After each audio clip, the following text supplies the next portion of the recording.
मुझे ये जी बताइए कि ये जो इस वक्त हमारे पास एक्टिव टैक्स पेयर्स हैं वो 65 लाख के करीब हैं, 6.5 मिलियन है, ऐसा ही है? यही नंबर है ऑलमोस्ट। अच्छा, जी अब ये जी है इसके तकरीबन अंदर अराउंड ये सेम। जो जी जी। हमारा जो रिटेल सेक्टर है इसके अंदर कहा जाता है कि इसके अंदर जो पोटेंशियल है वो है कि 15 अरब डॉलर तक यहां से टैक्स वसूल हो सकता है। यानी कि उसके अंदर ये भी कहा गया कि सिंप्लीफाइड सेल्स टैक्स उसमें 4% अगर लगाएं और 1% इनकम टैक्स लगाएं तो ये मुमकिनात में से है कि ये नंबर हासिल हो सकता है। Do you agree with this कि ऐसा मुमकिनात में से है, इतना स्कोप है, इतना पोटेंशियल है इसमें? अशफाक देखिए, मेरे लिए इंपॉर्टेंट क्या चीज है, मेरे लिए इंपॉर्टेंट ये है कि मैं डॉक्यूमेंट करूं, मैं पहले पहले नेट में लेकर आऊं सबको, पहले इतना इंसेंटिवाइज करूं, इतना एमिकेबली सबके साथ डील करूं, एक ट्रस्ट डेफिसिट को ब्रिज करूं, एक ट्रस्ट डेफिसिट को ब्रिज करूं पहले। मेरे लिए ये ज्यादा इंपॉर्टेंट है। जो टैक्स होगा ना वो तो मेरा एक आउटकम होगा ना, उसका एक उसका जो है वो बाय प्रोडक्ट होगा। हम्म। तो मैं इस वक्त अगर ये सोचता रहा हूँ कि जी मेरा टैक्स का पोटेंशियल तो डेफिनेटली है, वो तो एनी, ये तो किसी के भी गेस हो सकता है ना कि जी 15 अरब डॉलर है, 20 अरब डॉलर है, वो तो देखें इकोनॉमी ग्रो करेगी तो 15 अरब डॉलर क्या होता है, वो तो बहुत आगे जा सकता है। हम्म। मेरे लिए टैक्स का साइज होना इशू नहीं है, मेरे लिए ये इशू है कि मैं वो ट्रस्ट लेकर आऊं वापस, जो कि एक टैक्स पेयर और एक टैक्स कलेक्टर के बीच में है। इन दोनों का जो है मैं ये ट्रस्ट डेफिसिट पहले पूरा करूं कि लोग ये ना कहें कि जी मैं टैक्स जो है नेट में जाता हूं तो सबसे ज्यादा एक्सप्लॉइटेशन तो मेरी हो जाती है। हाँ, ये सबसे तो बड़ा ये तो इशू है, देखिए एक्सप्लॉयटेशन ब्रूट अभी तक फॉर्स तो को सैलरीड पकड़ते हैं। क्लास की मौजूद तो है मैं ना। पहले लेकर आता यहां हूं पर मसला ये टैक्स है नेट कि के लोगों ये को, जो थोड़ा सा रिटेल टैक्स लगा सेक्टर के। है, जी आपको याद होगा वो एक ताजिर दोस्त स्कीम आई थी, उस वक्त भी हमने आपसे बात की थी। जी जी उसमें क्या था कि ना कोई दुकानदार, ना कोई बिल्कुल। ट्रेडर, ना कोई रिटेलर, कोई भी आने को उसमें तैयार नहीं हुआ था। और उसके अंदर क्या था कि भाई भले 100 रुपया देना है तब भी वो टैक्स दे दो, डिपेंडिंग कि आपकी क्या है, लेकिन खुद ही आपने बताना है कि आपकी इनकम क्या है। उसके अंदर भी वो स्कीम कामयाब नहीं हुई थी। फिर अब कम से कम पे भी अगर वो राजी नहीं होते तो उसका फिर क्या, मतलब गवर्नमेंट के पास हल क्या है कि एक जानिब आप एट सोर्स सैलरीड क्लास से वसूल कर लेते हैं, परसेंटेजेस आपने उसकी हाई कर दी हैं कि वजीर आजम भी कह रहे हैं कि उन्होंने बड़ी कुर्बानियां दी हैं, दूसरी जानिब आप कह रहे हैं कि ट्रस्ट डेफिसिट वो करना है, तो वो तो ये तो कैसे होगा ये फिर चीजें? देखिए पहले तो मैं आपको बता दूं 2.5 लाख से 5 लाख हो गए जो नेट में आ रहे थे, तो अच्छा। ये एक अच्छी डेवलपमेंट है। और ये भी मेरे ख्याल में लास्ट ईयर के आखिरी आखिरी मंथ्स के नंबर्स हैं। रीसेंट नंबर्स आपको और बेहतर मिलेंगे।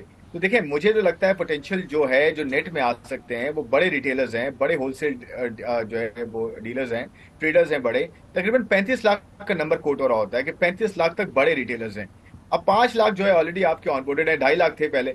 तो अब उनको हमने आहिस्ता आहिस्ता नेट में लेकर लेकिन आना है। कह रहे हैं उसमें कि उसके ये अंदर था से टैक्स पेयर्स कि कम हैं, 60,000। फाइलर्स ज्यादा जी हैं, जी मैं पेयर्स बता कम रहा हैं। हूँ, नहीं नहीं नहीं नहीं, नहीं नहीं मैं आ रहा हूँ उस पर। देखें बात ये है कि हमें तो पहले डॉक्यूमेंट करना है ना, हम्म। सारे डॉक्यूमेंट तो हो पहले। उसमें उसमें देखें बात ये है कि जब डॉक्यूमेंट होंगे पता चलेगा किसकी कितनी इनकम है, उस हिसाब से एक फेयर जो है हाँ। ट्रीटमेंट होगा। आप 60,000 का आपको याद है, जी जी। 60,000 रुपये लगाए गए थे पर दुकान। ऐसे उस ही पर है। फिर बहुत ज्यादा शोर मचा था।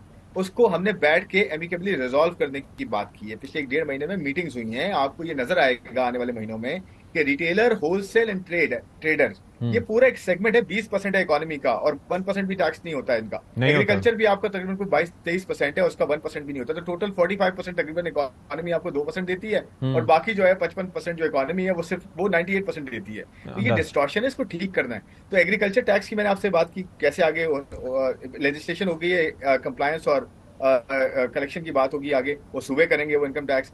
फिर रिटेलर, होलसेल एंड ट्रेडर को लाया जा रहा है, जिसमें आप देखें 2.5 लाख से 5 लाख हुए, लेकिन इनको एग्रेसिवली हमने इंक्रीज करना है और कॉन्फिडेंस के साथ करना है। और देखिए पोटेंशियल टैक्स का बहुत है। हमें पहले ये करना है कि जी आप नेट में साथ आए, हम आपको इंसेंटिवाइज करेंगे। फिर उसके बाद जो तीसरा बड़ा सेक्टर है रियल एस्टेट का है, उसमें कुछ टैक्स रैशनलाइजेशन की बात हो रही है। हम्म। टैक्स को रैशनलाइज करना है ताकि कंस्ट्रक्शन हो, ताकि एक्टिविटी बढ़े, इकोनॉमिक एक्टिविटी हो, लोकल इंडस्ट्री ज्यादा उसमें इन्वॉल्व हो। उसके साथ साथ उसमें ऐसे इंसेंटिव्स की बात हो रही है जो कि कंस्ट्रक्शन को इंप्रूव करेंगे, जो कि आपकी जो है रियल एस्टेट की ओवरऑल डायनेमिक्स को इंप्रूव करेंगे। तो देखिए हमें सस्टेनेबल बेसिस पे चीजों को करना है, सोच समझ के, इम्पोर्ट लेड ग्रोथ पे नहीं जाना, सही जगह से टैक्स लेना है, खर्चों को कम करना है, राइट साइजिंग कर रहे हैं, पेंशन रिफॉर्म्स कर रहे हैं, प्राइवेटाइजेशन को आप अभी चीजें सुनेंगे। उसके साथ साथ हम जो है पेंशन की बात कर रहे हैं। फिर एसओईस को हमने 24 एसओईस को प्राइवेटाइजेशन लिस्ट की तरफ लेके जा रहे हैं, 24 को बोर्ड उनके बनाए हैं, इंडिपेंडेंट लोगों को रखा है। तो ये सारे जो तो है ना ये मुझे एक ये बात स्ट्रक्चरल बताइएगा, एक बड़ा रिफॉर्म्स, ये कंपोनेंट होता नीड है ऑफ द आवर है। जिसके जी ऊपर बड़ी क्रिटिसिज्म मौजूदा करंट गवर्नमेंट पे होती रही है, वो ऑपोजिशन करती है, वो कहते हैं कि लार्ज स्केल मैन्युफैक्चरिंग पे इस हुकूमत का फोकस ना होने के बराबर है।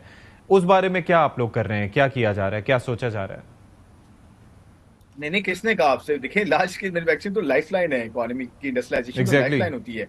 उसके अंदर तीन चीजें मैंने शुरू में कही ना इस बात। एक मैंने कहा कॉस्ट ऑफ कैपिटल, जो बहुत बड़ा एक हिस्सा होता है किसी भी इंडस्ट्री का, किसी भी इन्वेस्टमेंट का, बिजनेसेस का, वो आधा हो गया है, thanks to state banks efforts, thanks to fiscal policies, thanks to international commodity prices, thanks to overall macro economic stability. Hmm. तो एक तो बड़ा फैक्टर आपको कम हो गया ना। आपको जो कैपिटल अफोर्डेबिलिटी जरूरी है, उसके एक्सपेंशन के नंबर आपको नजर आएंगे। उसके साथ साथ जो कंपोनेंट था वो टैक्स का है। तो मैंने आपको बताया टैक्सेस कहाँ लगाए जाए और कहाँ से कम किए जाए। फॉर्मल सेक्टर से कम करने की हम कोशिश करेंगे और सैलरीड क्लास पे बर्डन कम करने की कोशिश करेंगे। वो कैसे आईएमएफ के करेंगे, लाइक साथ ये उसके लिए कोशिश क्या सोचा करेंगे गया है? सिंसेरिटी के साथ। ये अभी तक बात हो रही है जी कि देखें एक्नॉलेजमेंट है, जी वजीर आजम साहब ने भी कहा नहीं कि नहीं, होना चाहिए, लेकिन क्या सोचा क्या गया उसके लिए आइंदा बजट में?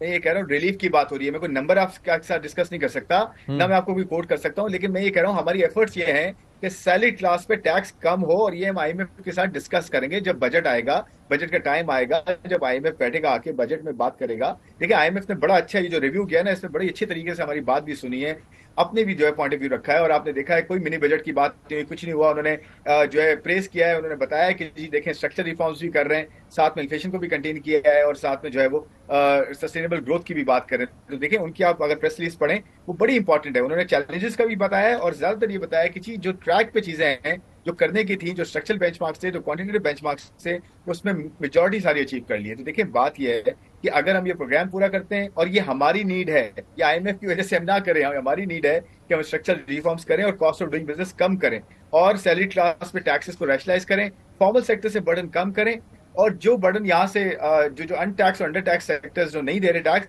उन पे डिस्ट्रीब्यूट करें, उन पे भी बहुत ज्यादा बर्डन आए, और एक एक फेयर एंड इक्विटेबल जो है वो टैक्स स्ट्रक्चर क्रिएट करें। और इसके लिए सबसे बड़ी डेवलपमेंट इशफाक में वापस कहूंगा कि जो पॉलिसी है उसको अलग कर दिया है, टैक्स पॉलिसी और अच्छा। कलेक्शन को अलग किया है। ये बहुत बड़ा कॉन्फ्लिक्ट था, क्योंकि टैक्स जो कलेक्ट करता था वही पॉलिसी बनाता था। तो वो कहता था कि जी मैं यहाँ पे भी लगा दूं टैक्स, यहाँ भी लगा दूं, कलेक्ट कर लूंगा, मेरी तो कलेक्शन हो जाएगी पूरी, लेकिन इकोनॉमी जो है वो आपकी जो है स्लो डाउन हो जाती है उसकी वजह से बहुत ज्यादा। तो उसमें ये किया गया। तो अब टैक्स कोई और प्लान करेगा इकोनॉमिक वैल्यू के हिसाब से कि ये टैक्स लगाना चाहिए नहीं लगाना चाहिए। देखिए, मैं बार बार ये कहता हूँ कि टैक्स सिर्फ कलेक्शन के लिए नहीं होता, टैक्स आपको डायरेक्शन भी देता है कि जी कहाँ लेके जानी है इकोनॉमी, उस हिसाब से अच्छा, टैक्सेशन होनी दूसरा चाहिए। बात आ टैक्स इज जाती अ है बाय फिर साथ ही प्रोडक्ट। साथ एक्सपेंडिचर्स की भी, और उसके ऊपर एक अरसे से हम क्रिटिसाइज भी करते रहे गवर्नमेंट को भी, when you not part of the government, और उस वक्त भी हम ये बात करते थे कि साथ ही साथ जी टैक्स रेवेन्यू आना ज़रूरी है, लेकिन ये जो ब्लीड्स हैं इनको रोकना बहुत ज़रूरी है, क्योंकि ऑप्टिक्स भी बहुत मैटर करती हैं और लोग भी देख रहे होते हैं, वो भी क्रिटिसाइज करते हैं। उस बारे में क्या गवर्नमेंट की कोई पॉलिसी है? क्योंकि अभी हाल ही में देखा हमने, भले काफ़ी अरसे बात हो, अरकान असम्बली, अरकान सेनेट, फिर सूबाई सतह पर भी, फिर कभी तजीन व आराइश के नाम पर पैसे दिए जा रहे हैं, कभी गाड़ियां एफबीआर की जानिब से खरीदी जा रही हैं। तो ये इसका इम्पैक्ट जो है वो ऑप्टिक्स बड़े नेगेटिव इम्पैक्ट देते हैं। उसके लिए क्या सोचा है आप लोगों ने? देखिए, मैंने ऑलरेडी आपको वो पॉइंट आउट किया है, चार पांच एरियाज है स्ट्रक्चरल रिफॉर्म्स की, वो एक्सपेंडिचर साइड है सारी। सबसे पहले right sizing of the federal government. अगर आपके पास फेडरल गवर्नमेंट के अंदर 43 जो है मिनिस्ट्रीज हैं, 400 जो है उसके डिपार्टमेंट्स हैं, उनको हम कंसोलिडेट करने की बात करें, मर्ज करने की बात करें, बंद करने की बात कर रहे हैं, और डिवॉल्व करने की बात कर रहे हैं, चाहे उसमें आईटी है, साइंस एंड टेक्नोलॉजी है, पावर है, इंडस्ट्रीज है, कॉमर्स है, एजुकेशन और हेल्थ तो है ही। इन सबको, बल्कि इससे भी ज्यादा कई बहुत सारी मिनिस्ट्रीज हैं जिनको हम ये कह रहे हैं, जिन जो डिफरेंट वेव्स में हैं। हम्म। और पता है आपको, फेडरल गवर्नमेंट का $3 अरब का जो है वो एक्सपेंडिचर है साल का, उसको हम कट डाउन करने की बात कर रहे हैं। तो आप देखेंगे कि वो हमने ऑलरेडी उसका एक एक्शन प्लान ले लिया है। हमने 1.5 लाख पोस्टों को जो है खत्म करने का अच्छा, लेकिन ऑलरेडी एक्शन एक लिया है। जानिब आप कैबिनेट कह ने रहे ऑलरेडी हैं डिसाइड कि किया हुआ है, उसको हमने ये इम्प्लीमेंटेशन फेज में सोचा चल है रहा है, ये कि नहीं है कि फेडरल प्लान कर रहे गवर्नमेंट हैं। का हजम कम जी किया मैं जाए, ये कह रहा हूँ right sizing, right federal sizing करें, गवर्नमेंट लेकिन अपने उसके अंदर जी ये जी राइट फेडरल साइजिंग गवर्नमेंट अपने आती है। खर्चों को कम करेगी, अपने फुटप्रिंट को निकालेगी, जी जो जी, कि मैं ये अर्ज कर रहा था कि राइट साइजिंग की आप बात करें, लेकिन दूसरी जानिब अभी हाल ही में विफाकी जी मैं काबीना कह में रहा हूँ। इजाफा हुआ है, उसके अंदर नंबर्स बढ़ा दिए गए हैं, मुशीर भी आए हैं, फिर स्टेट मिनिस्टर्स भी आए हैं। मिसाल के तौर पर दाखिला का एक महकमा है, उसके नहीं अंदर 3 देखिए, लोग मैं हैं। मिनिस्टर्स की बात कर रहा हूँ, मैं हाँ। मिनिस्टर्स की बात। देखिए, 3 लोग ऐड करने का मसला नहीं है, नीचे जो एक हमारे पास बहुत बड़ी और इनएफिशिएंसी के इश्यूज हैं उनको कम करने की बात हो रही है। देखिए, मैं ये कहता हूं कि मैं 1,000 अरब रुपए दूं अगर मुझे इम्पैक्ट मिले, और इम्पैक्ट ड्रिवन जो है वो डिपार्टमेंट्स या आपके जो है ना गवर्नमेंट मशीनरी होनी चाहिए, और खासकर फेडरल गवर्नमेंट के पास तो कम होनी चाहिए, ठीक है। क्योंकि सूबों के पास सब आपने दे दिया है ना भाई, सूबों को दे दिया है, सूबे अब नीचे डिवॉल्व करें मजीद थर्ड लेयर ऑफ डेमोक्रेसी को। हम तो वो बात कर रहे हैं। तो फिर गवर्नमेंट में राइट साइजिंग करना, उनका जो $3 बिलियन का जो एक्सपेंडिचर है उसको कम करना। सेकेंडली पेंशन रिफॉर्म्स, पेंशन के अंदर 170 अरब रुपए का सालाना जो फायदा है वो ऑलरेडी हो चुका है। 1.7 ट्रिलियन रुपीज का 10 साल का फायदा ऑलरेडी हो चुका है। ये फर्स्ट हमारी वेव थी, और भी इसमें काम करेंगे। और हमने ब्लीडिंग रोक दी है पेंशन में, बड़ी बात है। जख्म जब आपका कटता है तो पहले ब्लीडिंग रोकते हैं आप, उसके बाद उसका सदैव आप करते हैं। तो हमने ये कर चुके हैं कि पेंशन में ब्लीडिंग रुक गई है। स्टॉक अभी है उसका, डेफिनेटली हमने कुछ करना है कि कैसे उसके अगेंस्ट फंडिंग करें, उसकी लाइबिलिटी इतनी बड़ी है। फिर तीसरी चीज एसओईस की मैंने बात की है, एसओईस को जो है वो प्राइवेटाइज की तरफ लेके जाना। चौथा सिविल सर्विसेज रिफॉर्म्स का आप सुनेंगे, जो है उसमें चीजें होंगी। प्राइवेटाइजेशन की मैंने बात की, एनर्जी की बात की। ये सारे खर्चे ही तो हैं एक्सपेंडिचर साइड की जो हम बात करते हैं, उन्हीं को जो है कम करने की बात हो रही है। और सबसे बड़ी चीज जो डेट है आपका, डेट के अंदर 1 ट्रिलियन रुपए का फायदा हुआ है ये कॉस्ट ऑफ कैपिटल नीचे आने से, इंटरेस्ट रेट नीचे आने से। तो मजीद हम एक्सपेक्ट करते हैं कि इन्फ्लेशन कंटेन रहे, तो मजीद इंटरेस्ट रेट नीचे आए। स्टेट बैंक जो है इसको देखेगा, स्टेट बैंक का एरिया ये। तो मेरे ख्याल में सारी चीजें अगर कंटिन्यूटी के साथ रहें और एक फ्रेमवर्क हो, तो मेरे ख्याल में ये सब चीजें बेहतर हो सकती है। और इंशाल्लाह कंटिन्यूटी अगर रहती है, स्टेबिलिटी रहती है, ये सब हम अचीव कर सकते हैं, क्योंकि when there is a will there is a way, और हम कोशिश करेंगे।